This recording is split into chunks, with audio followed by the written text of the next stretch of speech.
Gambar-gambar yang ini adalah gambar-gambar yang kita ambil kira-kira 6 bulan lepas lah, 6 bulan yang lepas sebelum kita memulakan pembajaan.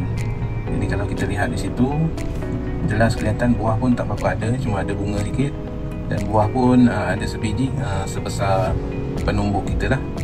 Dan berbanding pada Assalamualaikum warahmatullahi wabarakatuh. Jadi hari ini kita bawa tuan-tuan ke Masjid Asy-Syarif.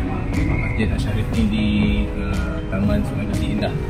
Okey, bersama saya hari ini adalah Ustaz Yanto yang banyak membantu dalam urusan masjid di sini.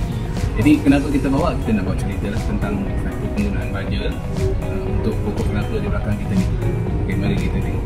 Ini baja yang kita gunakan ni adalah inilah nama dia, baja Imo Plus. Baja Imo Plus. Jadi kalau boleh kita tengok dekat buah ni, nampak kita kira lah daripada sini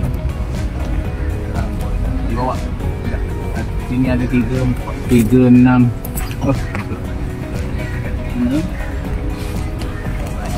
8, 9, 10. Ada 10 biji buah. Kalau dulu satu biji pun buah tu baru nak berbunga kan. Sekarang boleh ada 10. Jadi ini nampak dia punya perbezaan dia lah, macam mana pokok ni daripada ini semua dengan asbab pembajaan tu semua jadi asbab lah, tapi kena usaha sikit taruh aja dan kita nampak dan dapat kita makan.